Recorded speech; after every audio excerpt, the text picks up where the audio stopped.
Oke, baik. Assalamualaikum warahmatullahi wabarakatuh. Kami dari kelompok 1 akan mempresentasikan hasil materi-materi dari pengantar rekayasa perangkat lunak. Di sini sebelum mempresentasikan, saya akan memperkenalkan diri. Perkenalkan, nama saya Laksamana Didava dan ini kedua teman saya, Albert dan Raika. Baik, saya akan mempresentasikan materi pertama, yaitu software development dan maintenance issue. Yang pertama itu software development. Software development itu adalah proses merancang, membuat, dan memelihara perangkat lunak, mulai dari ide awal hingga peluncuran produk dan pemeliharaannya. Proses software development terbagi menjadi 5 bagian. Yang pertama ada communication, yang kedua ada planning, yang ketiga ada modeling, keempat ada construction, dan kelima ada deployment. Selanjutnya ada software development issue. Software development issue itu terbagi menjadi 4 bagian. Kebutuhan yang tidak jelas atau berubah-ubah, yang kedua estimasi waktu dan biaya yang tidak akurat, yang ketiga kompleksitas teknologi, yang keempat komunikasi yang buruk. Selanjutnya ada software maintenance. Software maintenance sendiri merupakan aktivitas yang mencakup modifikasi perangkat lunak yang sudah ada setelah pengirimannya untuk memperbaiki kesalahan, meningkatkan kinerja, atau mengubah fitur lainnya sesuai kebutuhan pengguna yang berubah. Software maintenance issue terbagi menjadi 4. Yang pertama kesulitan dalam memahami kode lama, yang kedua meningkatkan kompleksitas sistem, yang ketiga pembiayaan pemeliharaan, dan yang keempat pengelolaan bug dan keamanan. Selanjutnya ada solving software development and maintenance issue. Solving software development and maintenance issue terbagi menjadi 4 bagian. Yang pertama peningkatan proses manajemen proyek, yang kedua ada penggunaan alat pemeliharaan yang tepat, yang ketiga ada dokumentasi yang baik, dan yang keempat ada pelatihan dan pengembangan tim. Mungkin itu saja dari materi saya. Selanjutnya akan dijelaskan oleh teman saya. Nah, selanjutnya saya akan menjelaskan tentang karakteristik keilmuan rekayasa dan computing. Yang pertama, ke definisi rekayasa. Nah, rekayasa itu apa? Rekayasa adalah cabang ilmu yang menggunakan sains dan matematika untuk merancang, mengembangkan, dan memelihara sistem yang efisien dan efektif. Tujuannya adalah untuk memecahkan masalah praktis dengan solusi yang optimal dalam waktu, sumber daya, dan biaya. Nah, karakteristik rekayasa itu ada 4.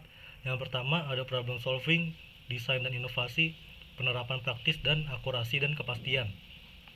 Selanjutnya kita lanjut ke definisi computing. Computing itu apa?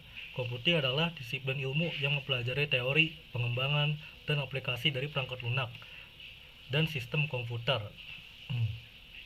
Fokus utamanya adalah pada pemrosesan informasi, algoritma, dan pengembangan perangkat lunak. Nah, karakteristik utama computing itu ada 4 juga. Yang pertama ada teoritis dan praktis, fokus pada data dan informasi, perkembangan cepat, abstraksi, dan generalisasi. Nah, lanjut kita ke posisi keilmuan rekayasa dan computing dalam rekayasa perangkat lunak. Nah, yang pertama ada rekayasa dalam RPL. Nah, dalam pengembangan perangkat lunak itu, prinsip-prinsip rekayasa seperti desain, validasi, dan optimasi diterapkan. Dan RPL sendiri itu adalah bidang ilmu rekayasa yang fokus pada pengembangan dan pemeliharaan perangkat lunak berkualitas tinggi melalui proses yang terstruktur dan diukur. Ada satu lagi yaitu penggunaan metodologi rekayasa. Nah, untuk memastikan bahwa perangkat lunak yang dikembangkan untuk RPL itu memenuhi spesifikasi yang telah ditentukan dan dapat beroperasi juga dengan handal dalam berbagai kondisi operasional, metodologi rekayasa ini perlu digunakan. Lanjut ke computing dalam RPL. Yang pertama itu ada fondasi teoritis. RPL sendiri itu berdiri di atas fondasi teoritis komputasi seperti algoritma, pemrograman, arsitektur komputer, dan ilmu data. Pengembangan perangkat lunak ini juga tidak akan berhasil tanpa dasar-dasar ini. Yang kedua ada interaksi dengan teknologi informasi. RPL juga mencakup pengembangan perangkat lunak yang digunakan untuk mengelola dan memproses informasi dalam berbagai sistem. Oleh karena itu, memahami kombinasi secara menyeluruh sangatlah penting. Oke, sekian dari saya. Selanjutnya akan dijelaskan oleh teman saya. Nah, selanjutnya itu adalah bidang keilmuan yang relevan dengan RPL. Yang pertama itu adalah computer engineering atau teknik komputer. Kedua adalah computer science atau ilmu komputer. Yang ketiga cyber security. Yang keempat information system atau sistem informasi. Yang kelima ada information technology atau teknologi informasi. Dan yang terakhir ada data science.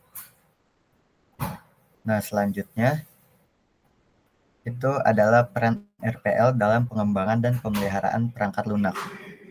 Jadi ada 6 peran RPL.